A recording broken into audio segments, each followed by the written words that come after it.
Good afternoon, Washington, and a warm welcome to those of you who have joined us from beyond the borders of the Evergreen State. You've connected to a crucial conversation on surviving the coronavirus infodemic through healthy digital practices. My name is Hanson Hossein. I'll be your host for the next hour. I'm also the co-director of the Communication Leadership Graduate Program at the University of Washington here in Seattle. I say this is a crucial conversation, not just because of the pressing nature of the moment that we all find ourselves in. Certainly, we'll gain some useful tools so that we can help resist misinformation. But we also have this unique opportunity to model how we can thoughtfully connect with each other, even if we can't be in the same room. Can we each have agency over what is said this afternoon while being accountable to each other as well? I'm also excited that we've been able to make this a statewide conversation, which brings a great diversity of experience and opinion from any side of the mountains. Before this pandemic struck, we had originally scheduled a series of town halls in Spokane, Pasco, and Vancouver, Washington this spring. Now we have this summit, which could lead to a possible series in how we respond to COVID-19 to help strengthen our democratic discourse. And it's a chance for all of us to lead the way to promote a more informed society. One of the most impactful statements I've read as I prepared for today was, "A lie gets halfway around the world before the truth can get its boots on." So let's get our boots on. This event is hosted by the Center for an Informed Public, which itself is a partnership between the University of Washington and Washington State University, an urgent coming together that we hope you'll continue to follow. I'd also like to thank all of our partners who worked quickly and collaboratively to pull together this live stream. The amount of generous support we've received during this time underscores how timely and necessary the conversation is. And I'd like to thank everyone who participated in advance of this event using the Thought Exchange platform. Before the live stream, we asked you the following question: what concerns you most about the coronavirus and misinformation? We received 274 thoughts and more than 5,000 ratings that directly inform the questions you're about to hear our panelists on. We'll continue to use the Thought Exchange, and here's where you can participate throughout the event. On your screen, you'll want to grab your phone and hold the camera in front of the QR code to scan it. This code should automatically take you to the Thought Exchange website. Go ahead and try it out now. We're looking forward to your response to the following question: what's the best next step we can take to slow the infodemic around the coronavirus? Once you've responded, we encourage you to upvote other people's responses. The second half of our panel discussion will come directly from your responses. We'll leave the question up on the screen, so please continue to participate throughout the event. Apart from our Thought Exchange questions, you can also type your thoughts into the chat function if you have comments available through the live stream channel you're watching. Now, we're excited to have a panel of 4 distinguished guests with us today. Let's get started. Mike Caulfield is the Director of Blended and Network Learning at Washington State University in Vancouver. He's a digital information literacy expert who has worked with a variety of organizations on digital literacy initiatives to combat misinformation.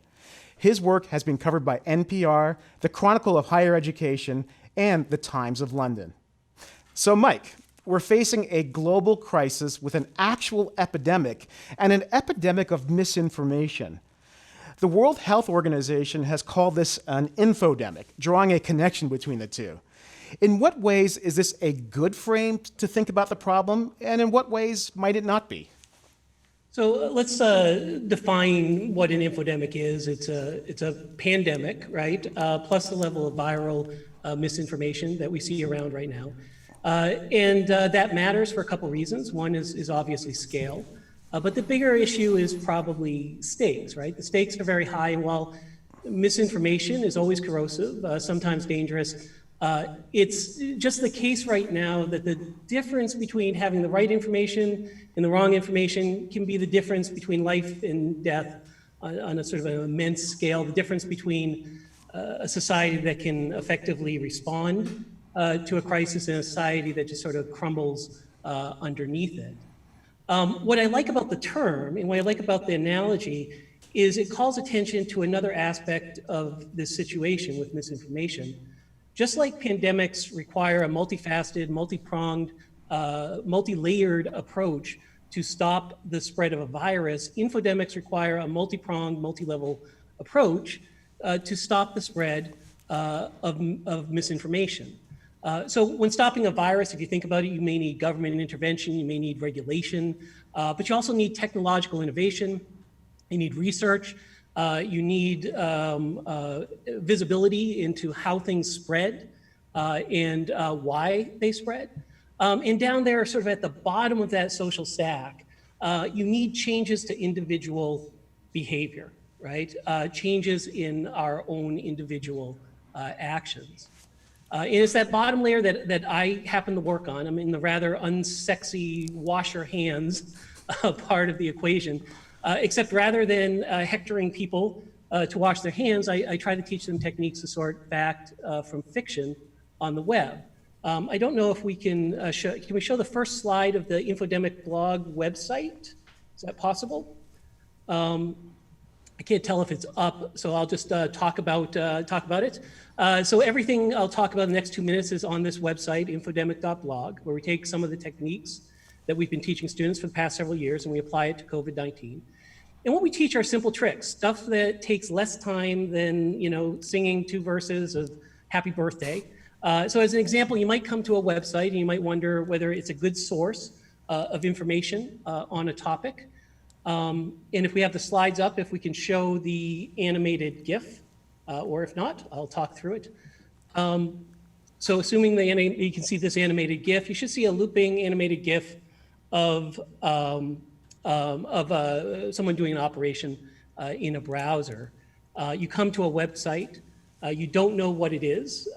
So we do this little technique we call just add Wikipedia. You throw the domain name and the bare keyword Wikipedia into a search box, and it pulls up a Wikipedia page. And what you can see in the Google results, if you look at the blurb, is in this case, in the example that we've chosen here, the site is run by a professional conspiracy theorist. And honestly, you could stop there, right? The web is abundant. You just find another site, go to another source. You've done this, you've sorted this in about 15 seconds.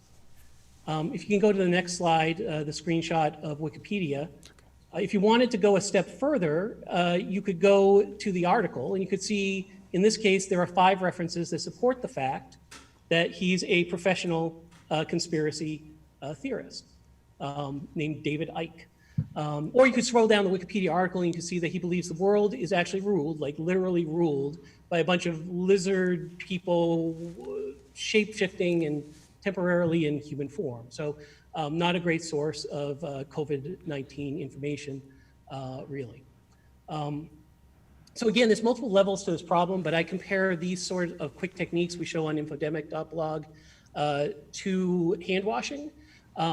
They won't, of their own accord, solve this problem, but if enough of us learn these habits and these quick skills that take so little time and practice them, we can actually slow the spread of some of the more dangerous stuff.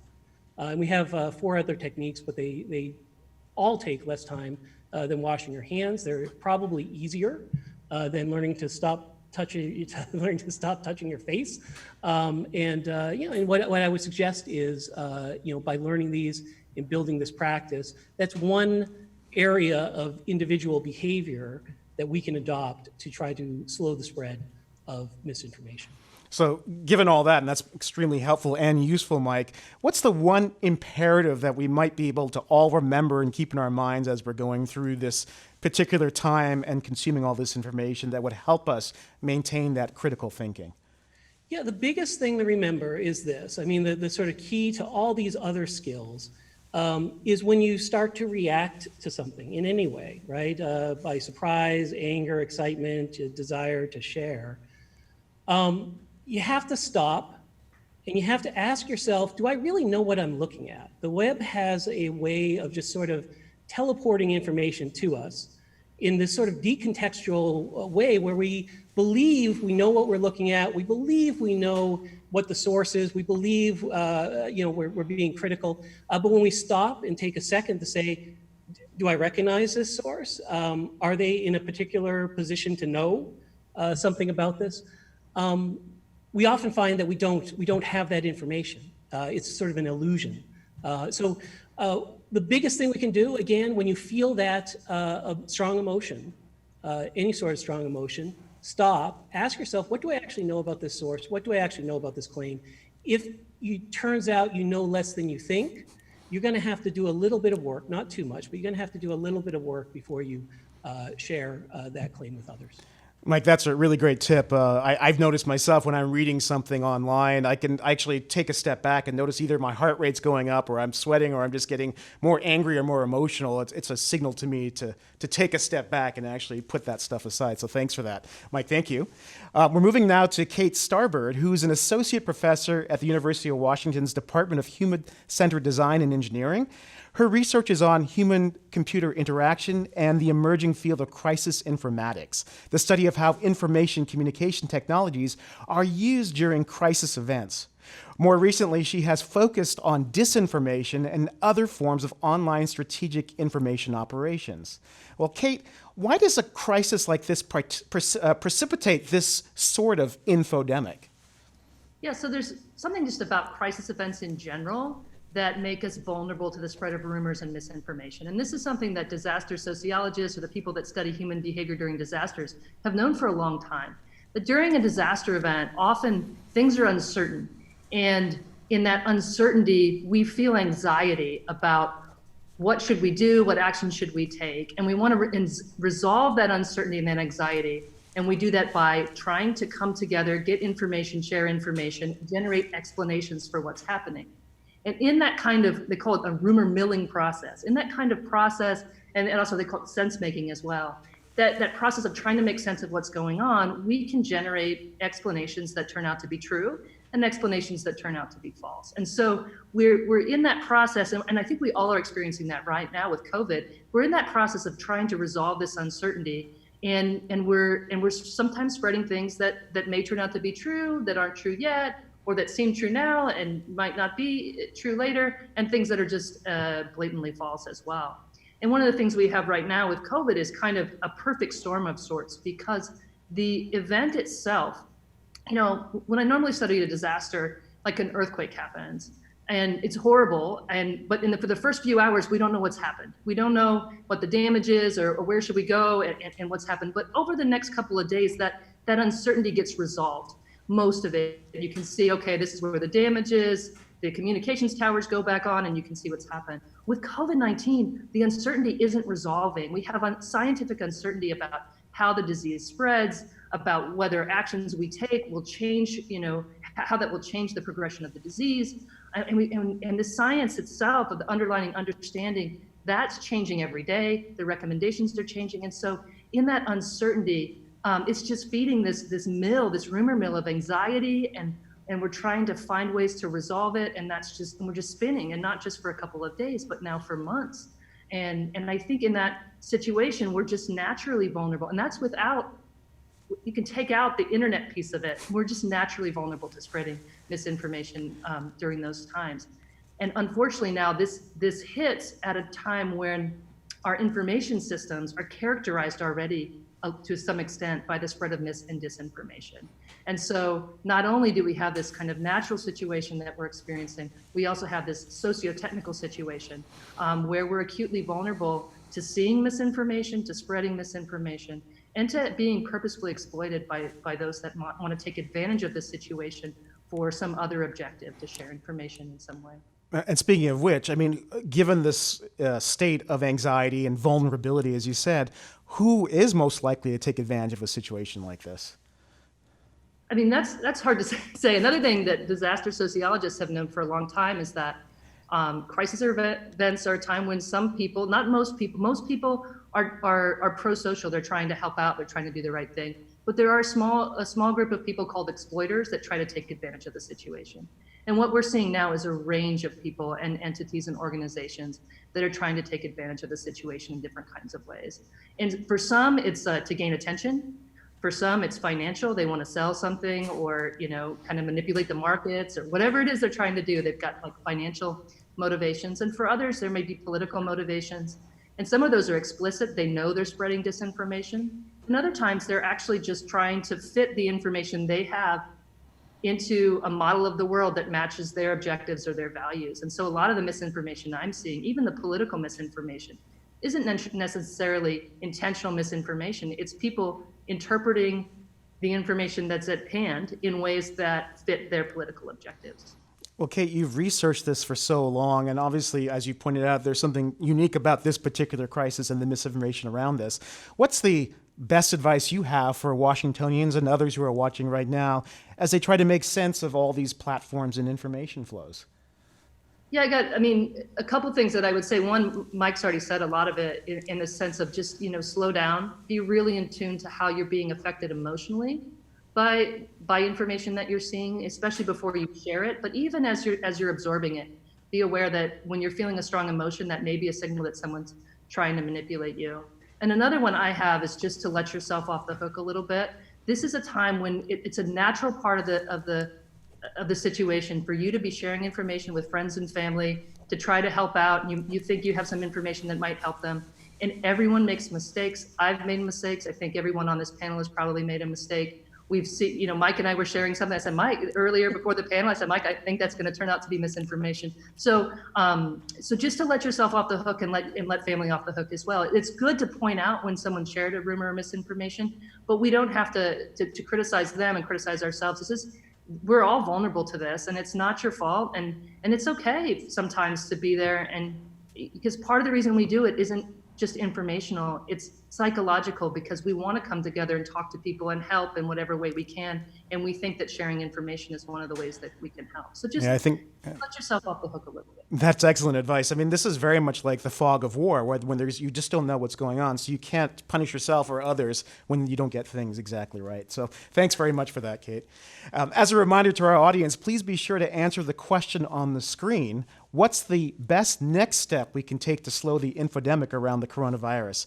And after you respond, you'll have a chance to upload those responses that panelists will respond to shortly. So we're going to move to our next panelist now. Porizmita Bora is an associate professor at Washington State University, where she's part of the graduate faculty in the Edward R. Murrow College of Communication and the Prevention Science Program.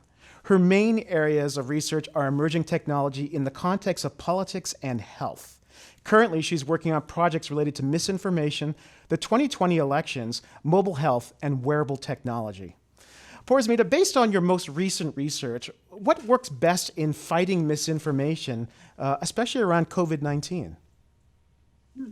Yeah, as Mike and Kate had pointed out, actually, a lot of the research I'm doing currently has shown that reflecting on what you're reading is really one of the best ways really to check. So if people who are able to take some time and pay attention to the news and engage with the information that you just saw, instead of immediately forwarding it or thinking that that is true, it's good to reflect on it and kind of think about it a little bit, and that makes you less vulnerable to fake news and to misinformation. This is coming out of just a recent survey that I collected during the COVID this situation. And a lot of times, what I'm seeing in the research is that if you are paying attention to this information, if you do reflect on that information, you are also mean to correct information if you see online, or somebody is forwarding information that is not true, or you are seeing information on Facebook or Twitter which is not true, then you take the trouble, or you take the initiative to sort of correct that information, which is really great, which is a great way to stop, or to be able to stop that spread. And so some of the strategies in this, so what kind of strategies really work if you are correcting information online, or if you're seeing misinformation and you're trying to tell your friends or family. One way is to just give the facts, right? Just say that, well, I don't think this is correct because because it is coming from I've cross-checked it with multiple sources, or I'm getting this information from CDC or whatever else, however you want to put out those facts. Other ways, one of the biggest ways is really not to be negative. And I know Kate was going about this a little bit, not to say something uncivil or say, hey, I mean, why are you making this mistake or something? I mean, we all fall prey once in a while to misinformation. So not to be negative, not to be uncivil, but put out those facts out there, give a little bit more information about what you know, if you know about it. And that really helps to not spread it further, or tell your friends, tell your family, and that seems to really work with with individuals. That seems to be the greatest sensitivity that you have to have in this kind of situation, especially if you're looking to correct somebody who doesn't even know you on social media. They actually might take it very personally as a slight to who they are, their own identity. So it sounds like what you're advocating is a certain amount of empathy, or at least to go slow and not to be impugning somebody's emotions, essentially. Yes, absolutely. So, part of the confusion during this time for media is also coming from the varying announcements we've received at local, state, and federal levels. How should we respond when there's different or even conflicting information? Yes, that has been a big challenge with COVID, because there's so much uncertainty, scientific uncertainty. We don't know what we hear something yesterday, it might not be true today, so on and so forth. What we heard 2 weeks ago, it's different today. It's just such an evolving situation. So we are getting conflicting information. I think one of the best ways at this point is to make sure you are cross-checking your information, right, with multiple sources that you think are that are kind of authority, like going to CDC or medical sites where you think will give you good information. And so I would say going into multiple sources is one way to kind of help with conflict. It's definitely a difficult situation because of the uncertainty. Great. And my final question is, why is this particular crisis so vulnerable to misinformation? And we heard from Kate speak a bit about this as well, but given your focus on health specifically, what is it about health? Yeah, I mean, health, misinformation in general is very, a lot of times dangerous. It can, whether it's politics or health, but with health, it's really problematic because of, there could be dangerous situations with your health, with health to the community and whatnot.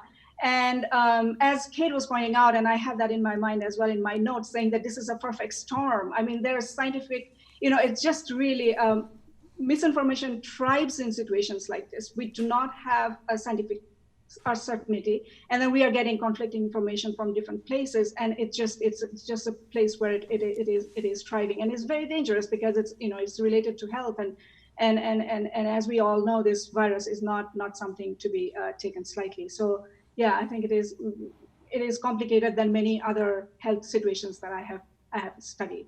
All right, Poismita, thank you very much. We're going to move now to Jevin West, who is the inaugural director of the Center for an Informed Public and an associate professor at the Information School at the University of Washington. He's the co-founder of the Data Lab, the nexus for research on data science and analytics. His current research focuses on misinformation specifically in and about science. Well, Jevin, the Center for an Informed Public was urgently created last fall to address the impact of technology on democracy.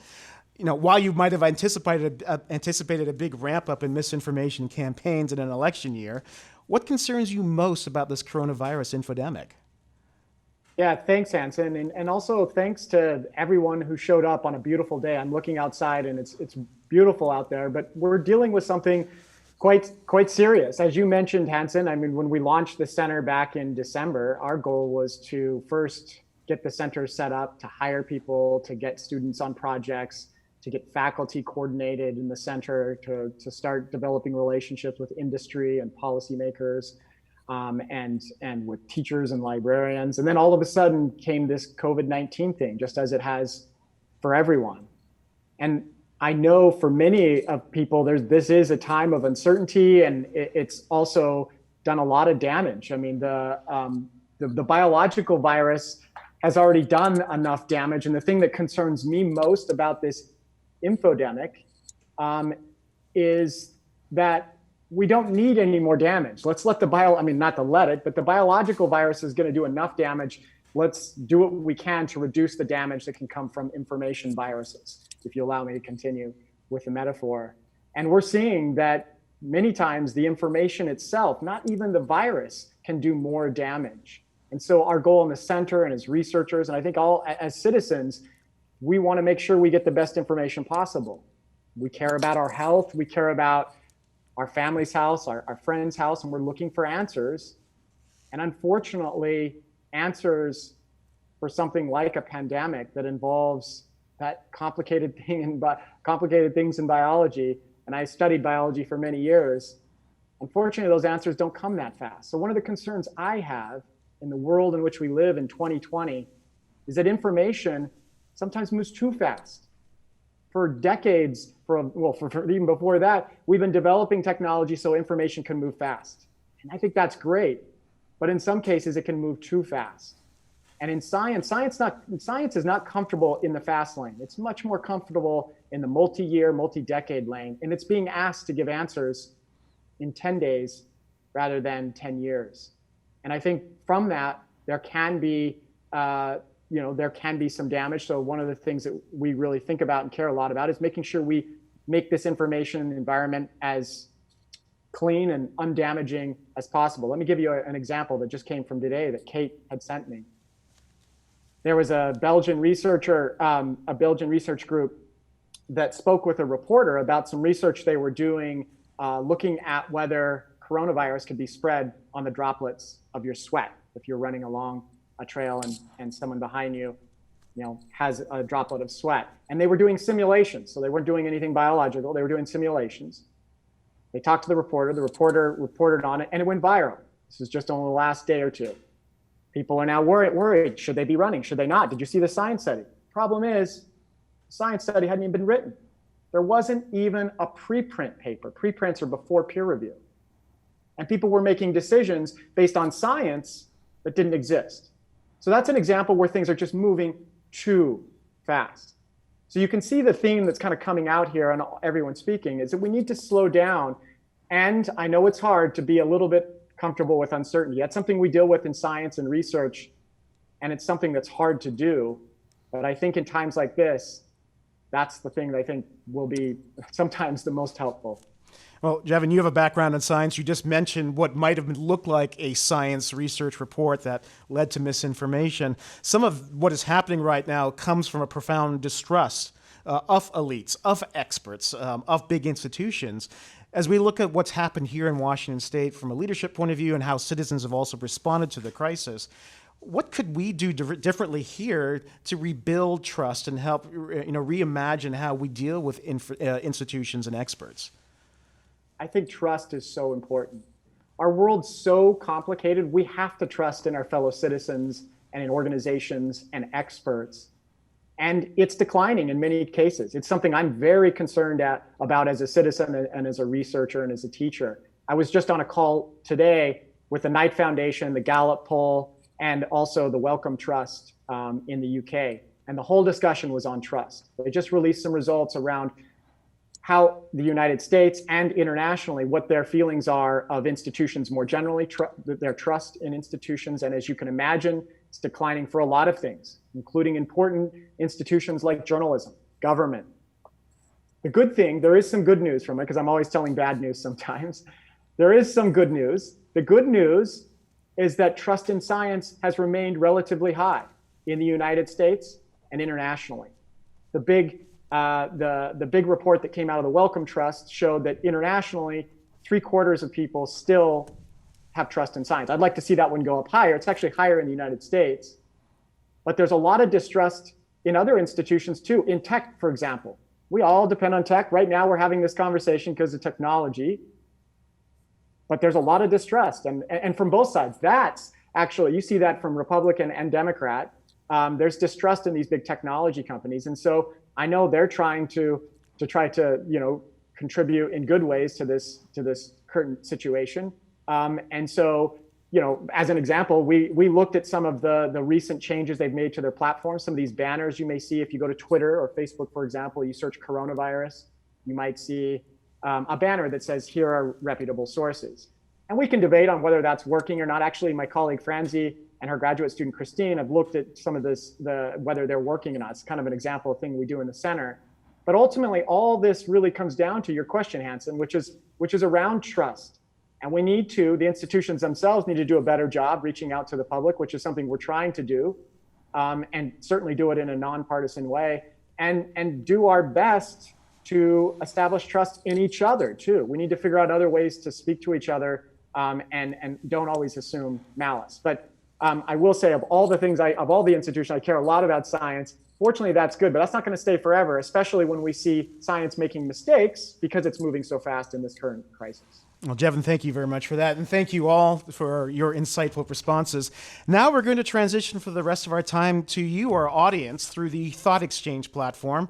The insight we wanted you to share in response to the following is, what's the next best step we can take to slow the infodemic around the coronavirus? So we'll be asking our panelists to participate in the discussion. I'm just going to make a transition to that with this first question. And I think I'll come to Kate with this first question, and if there's any other responses, I'll ask our other panelists. But Kate, here's the first question. The fact that many people do not know how to determine good information from misinformation. Some people only accept information that matches their beliefs. And I know you've studied a lot of this on social media platforms. And we end up with politicians that also can start to make policy based on incorrect but popular ideas. So how do we begin to navigate around that when beliefs really propel this kind of misinformation and may lead to policy? Yeah, this is a difficult question, and I might not answer it head on. And one of the things that you said earlier is that some people might do this. Actually, I think we're all vulnerable to motivated reasoning, where we see information through our own pre-existing biases and ideologies and things. And so, and we're all vulnerable because the information systems themselves are hard to navigate. It's not just because we're not smart enough or or we're making mistakes. Again, it has a lot. I don't put a lot of blame on us. At the same time, us as individuals. At the same time, I do think that there are things that we can do individually to actions that we can take, being more aware of what's going on in ways that can help.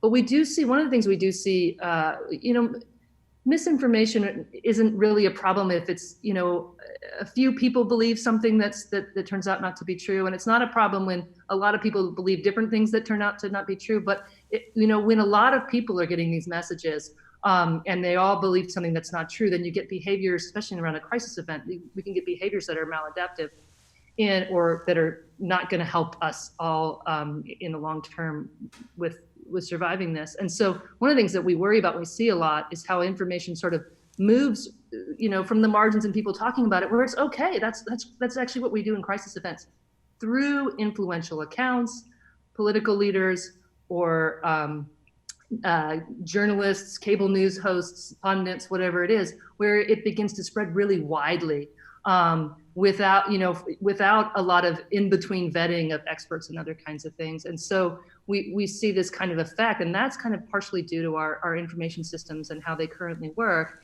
where something can go from, just kind of bouncing around and it's okay, to all of a sudden, something that's spreading pretty widely that actually could have people buying out a drug that other people need, or not taking social distancing recommendations into account because they started to believe a false belief or something else. And so it's really not the misinformation itself, it's how it spreads so fast with those systems that I think is the most problematic.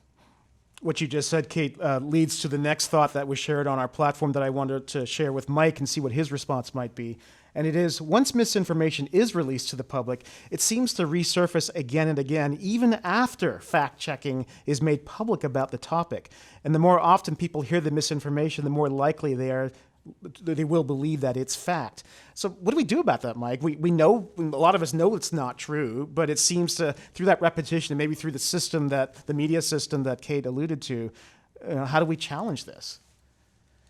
Well, the first answer is to kind of take off of what Kate says. The best situation is not to be in that situation to begin with, right? The best situation is to, hopefully, that institutions, professionals, politicians, we can hope, sort of head it off before it becomes this sort of before these claims become these sort of repeated things we sort of see in our peripheral vision constantly, and sort of build this belief, even if we're not, sometimes even if we're not directly consuming it, right? So the best solution would be to not have to have a solution like that. The other thing is, I talk a lot about what are the things you can do in the first 90 seconds when you encounter a piece of information and you're trying to vet it. I talk a lot about that because I feel like that's a piece we can get to immediately, and a lot of people have to learn that. But the thing we talk about with students sometimes afterwards is, okay, so this piece of, if you find out something is really false and this piece of information reached you through a particular route, right? Are you going to think about changing your information diet in a way? Because again, it's not just what you consciously consume, it's what you unconsciously consume. And if it turns out that a particular source of information repeatedly deceives you in ways that are not even to your benefit, how do you prune your information diet in a way that makes you less affected by that? Because we do have things like the mere exposure effect. We do have these illusory truths that we can come to believe just through this sort of repeated exposure. And if when you find out something is false, you stop there and you don't, at least periodically, think about whether you need to change the way you consume information. You're bailing out the boat, but you got a hole in the boat too, right? You're taking on water while bailing out the boat. You got to do both of these things. Information diet, I like that term a lot. I actually makes me think of Jevon's work, especially on his globally recognized course, Calling BS. And Jevon, I just want to lead to you in terms of how you have advised people to do some of what Mike has just suggested in terms of thinking more conscientiously about how they consume information. I imagine you have probably a couple of really salient tips on that. Well, I mean, if you only gave me like 4 words, I'd just say, think more, share less would be the first thing I would start with, in that slow issue in a world where information moves at the speed of lightning. I think there's so much coming at all of us, and we're all susceptible to believing something that maybe in the future we find is not true. I mean, something that Kate says so well is, and Mike, we're susceptible from K1 to K99, all of us.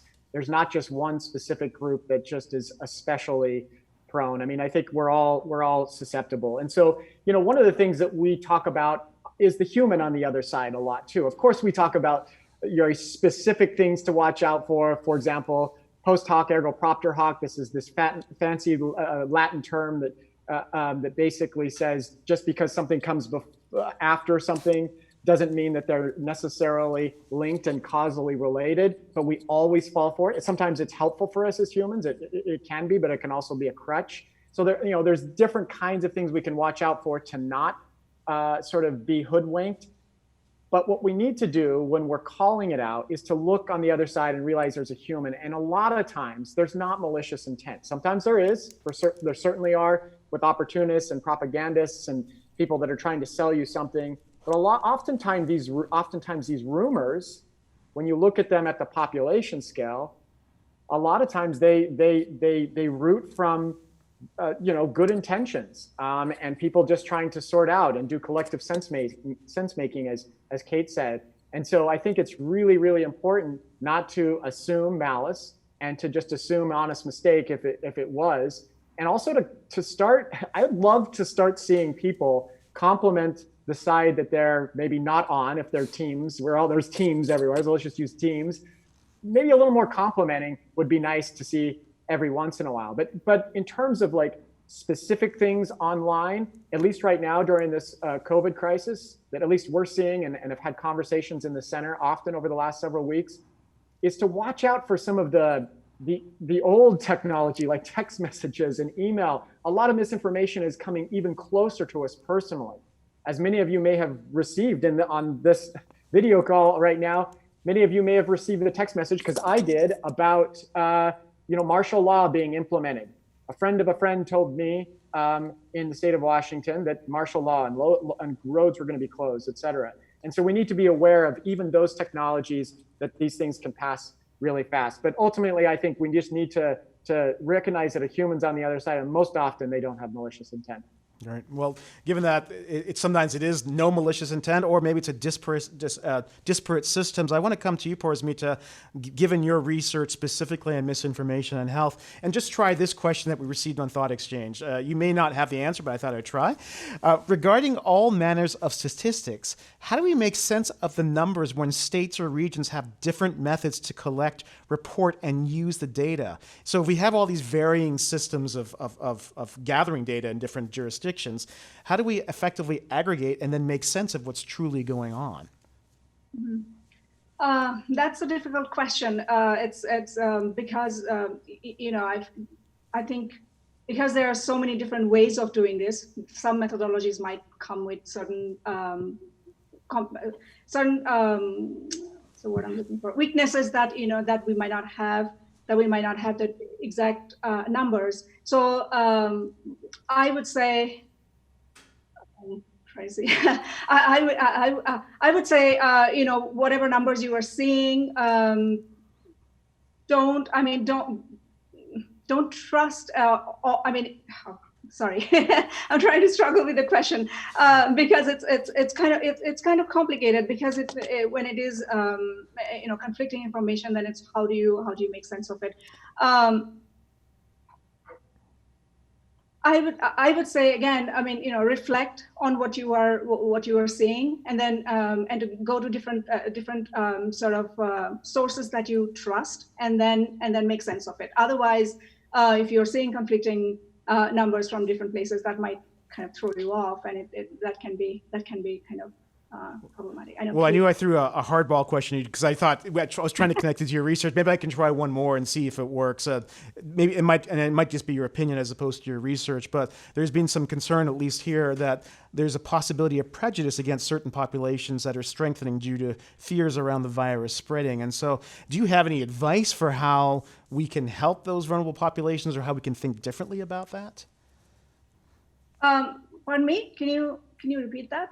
Yeah, so the thought was on Thought Exchange. There's a concern that there's a possibility of prejudice against certain populations that are strengthening due to fears around the virus spreading. I think we saw this specifically, and it began with the Asian American population, that somebody drew a connection to the virus starting in China. So that therefore, anybody who looked like they came from that part of the world was being targeted for racism. Right. Yes, there was definitely a lot of misinformation regarding that. There was, again, it takes you back to that idea of that uncertainty and not knowing where that information is coming from. And because, again, I don't want to say we still don't know where exactly the virus came from or not, but we know that it did start initially in China, and so there was a lot of talk about how this came from China, and there was a lot of talk against that. So that kind of can be quite problematic in situations like this. And I would again go back to saying that avoid some of that misinformation, and reflect on what you're reading, and try to make sense of what you're reading, and yeah. All right, I appreciate you trying with these questions. I know they're a little challenging as we think them through. Kate, I hear that you might have some thoughts about what I've just posed as well. I can't remember. They were about the last one. I was going to try to. Right. It was about the different numbers. And one of the things that I've read recently that's really helpful is, unfortunately, even as scientists, as a scientist, and I have statistical training at a PhD level, I can't understand all of the numbers myself, because the raw numbers of these things are they require expertise to interpret. And so the idea that we're each going to be able to go online and be able to look up the studies ourselves and unpack them all and understand them all is overlooking the fact that there's experts for a reason. There are people that have PhDs in epidemiology for a reason. And because it's hard, and you have to be able to understand these things, and they understand that some models have some limitations and other models have other limitations, and they have to, and they're having to kind of wind through all of these different numbers and different models to make sense of things and make estimates. And in some ways, you have to find experts to rely on. And this idea that we're all going to be experts in everything just kind of overlooks the fact that we are human and limited. We can't be experts in everything. And so I try not to talk much about the virus and how it spreads, if you'll notice, because I don't know much about that. I know how information spreads. And I've learned from Jevin a little bit about how misinformation in science spreads. And I try to, stick to those things. And I think this expectation that we can individually make sense of all of this, that overlooks the purpose of science, the purpose of having someone help you translate how the world works into knowledge. Requires that we rely on experts, and experts, it takes a long time to develop that expertise.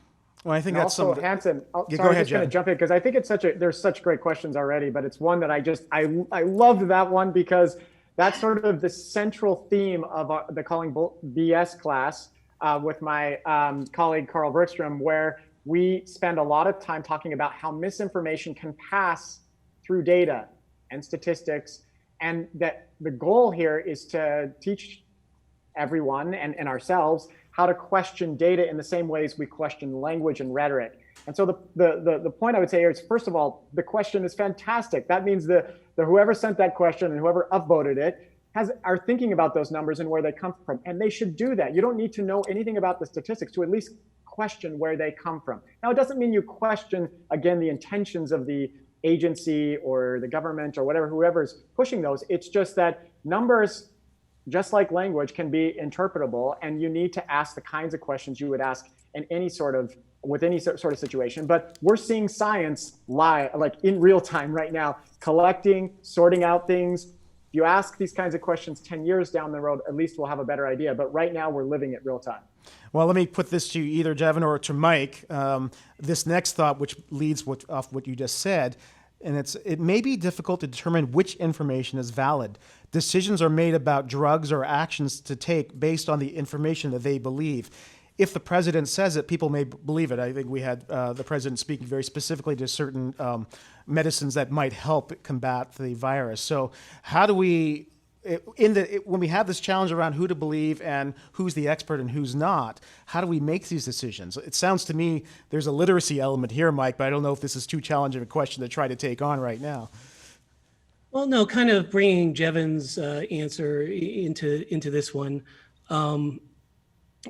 It's ultimately going to come down to who to trust, and it's such a disempowering feeling, I think, for people, especially when you look at something of this scale, and we want a level of certainty.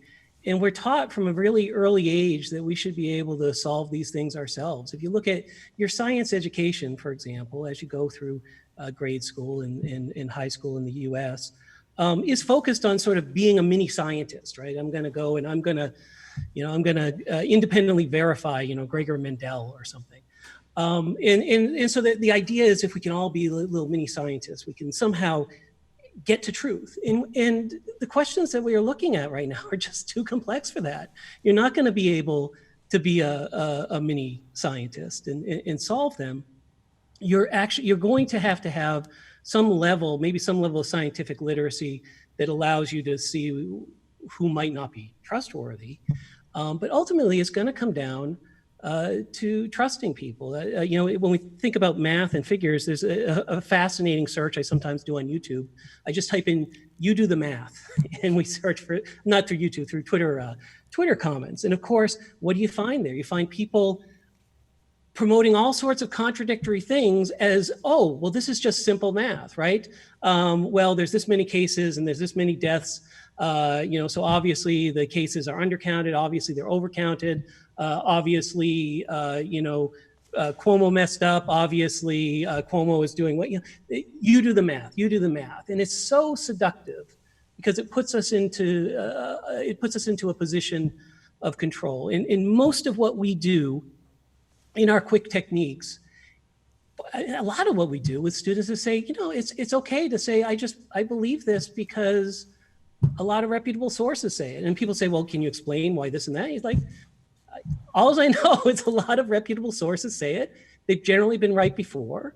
They seem to be careful with things. And so I'm going to go with that because statistically, even a journalist who's a little bit sloppy, they're probably going to be more accurate than you in investigating an issue on your couch, on your mobile phone. they're probably going to be more accurate than you most of the time. So a lot of this, you do have to figure out who to trust. And you have to get comfortable with the fact a lot of people feel like that this is like, turtles on turtles. There's just no bottom to this, right? You got to get over that. And in the case of different people promoting these different ideas, you got to learn how to read reputation.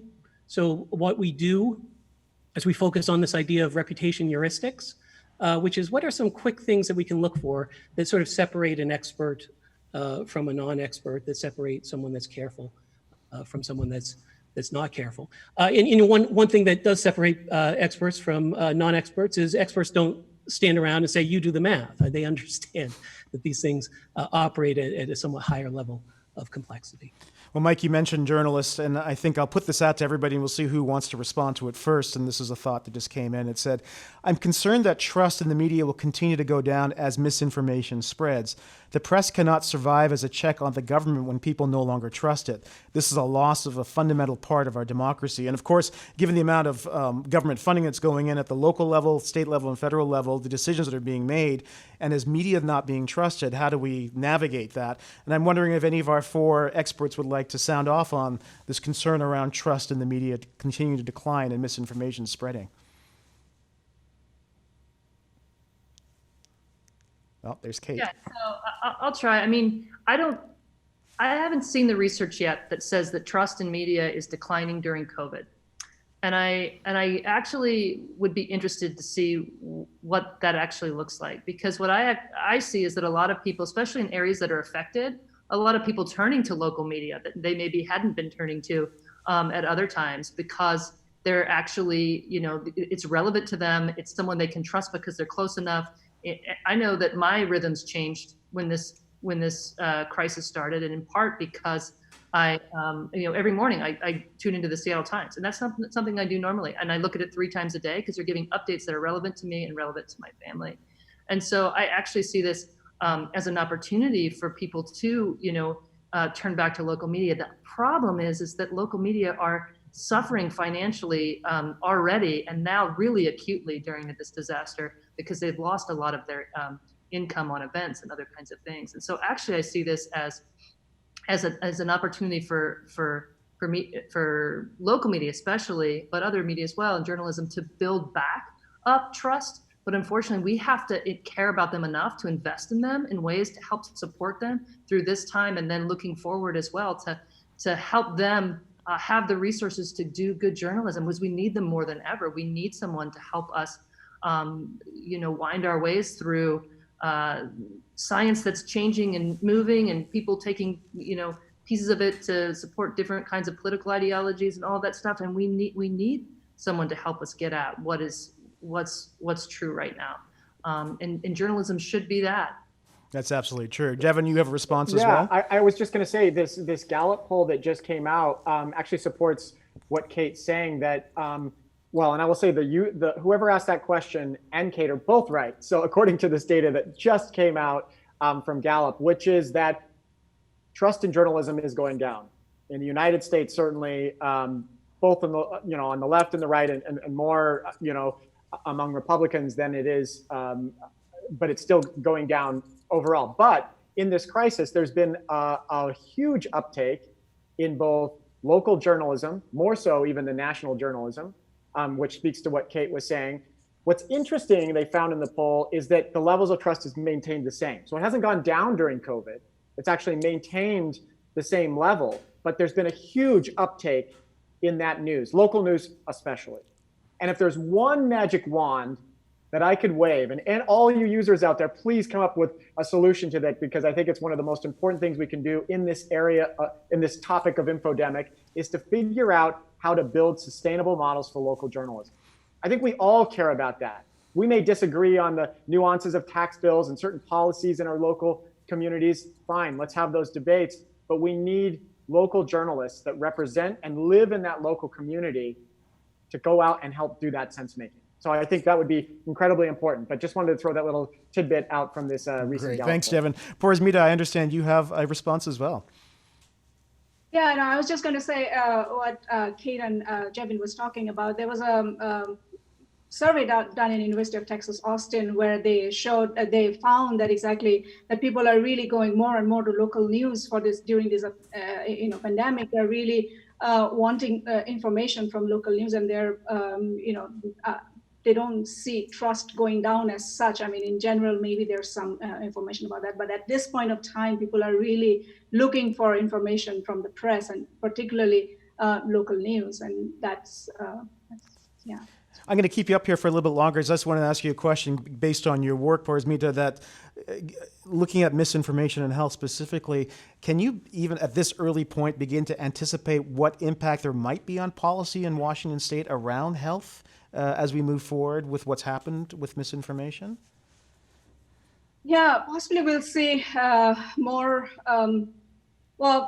Definitely more research on health and misinformation. I would anticipate that would be done, and looking at it from communication point of view, looking at what kind of messages work and what kind of messages are going to be able to help if the vaccine is available later on to for people to go for that.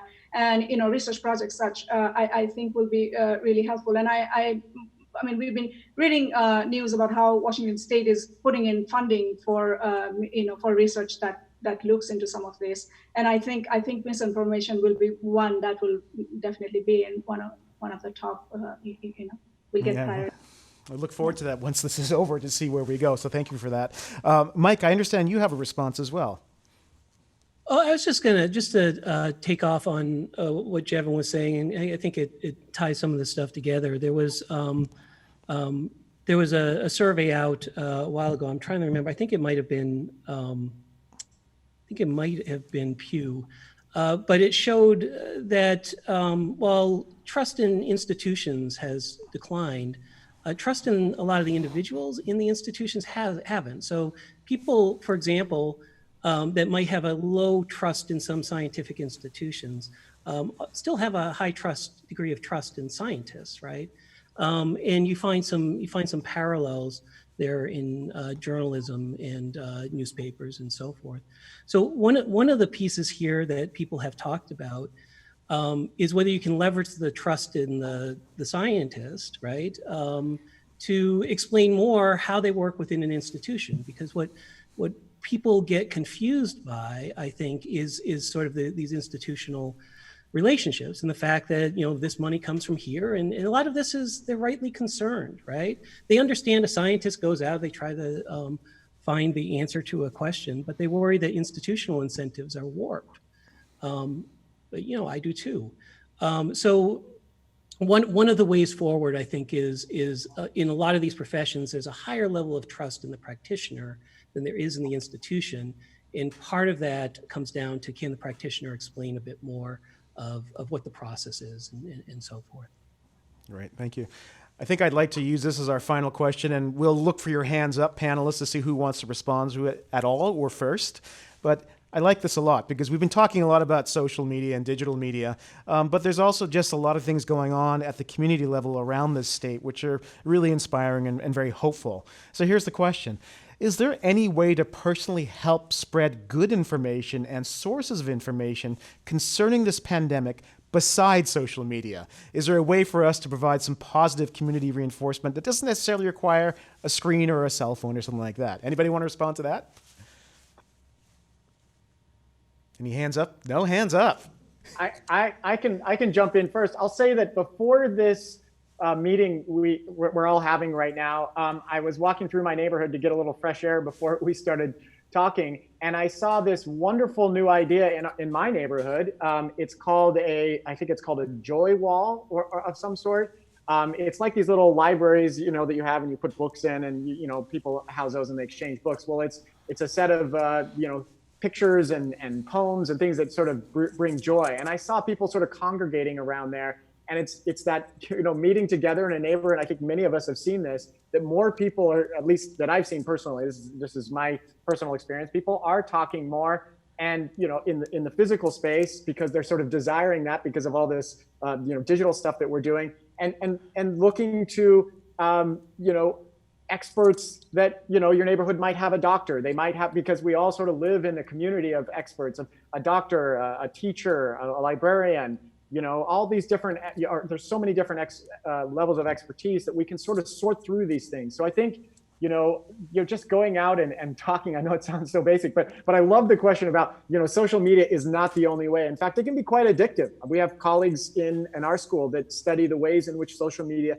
can be addictive, and you almost get compulsive on having to check it all the time. And that can be just as dangerous as even getting the information on social media. So yeah, that would be my quick thing. But I will just say, just because it might be the last word I'll say, is for those still hanging in there, thank you very much. One thing to think about is to let us know who you want to hear in these next kinds of talks. Name anyone you want in the state of Washington. Let's see if we can get them. I think Hanson will talk about that in just a second. Well, that's a great exhortation. I think you even mentioned you might want to try to get Bill Gates at some point, Jevin. Anyone they want. If you just put names, we'll vote like we do the questions. And we want to create a series, a conversation around this in the state of Washington to try to be a model for other states and maybe the country for how we can talk together from Eastern Washington, Western Washington. And of course, we can then build these into the community discussions, not just us talking at you. You will be learning from the community just as much. So anyway, thanks for hanging in there if people that are still there. Well, Jevin and Porzmita and Kate and Mike, thank you very much for being our experts today on such an engaging discussion. Now, we're at the end of the live stream, but the conversations don't have to end there. First, everyone who registered for this event will receive a follow-up email with a link to the survey, and the survey will actually include the question that Jevin just asked there. So please let us know your thoughts about this event and what you'd like to hear about in future programming, because that will shape what we do with our new opportunities. And second, in the coming days, you'll find this live stream recording and resource links, and you can visit cip.uw.edu/coronavirus and murrow.wsu.edu/coronavirus for more information. Finally, we encourage you to sign up on the Center for an Informed Public website if you haven't already, to stay updated on the center's work. I'd like to thank you and everyone. We had an amazing number of people join us today for your presence and participation. I'd like to thank my colleagues from the Communication Leadership Graduate Program who put together this program and executed it in the most incredible technical way. This is a really important conversation. We want to keep having it. We want to engage as many of you as possible. And so we look forward to connecting with you in the very near future. Thanks very much.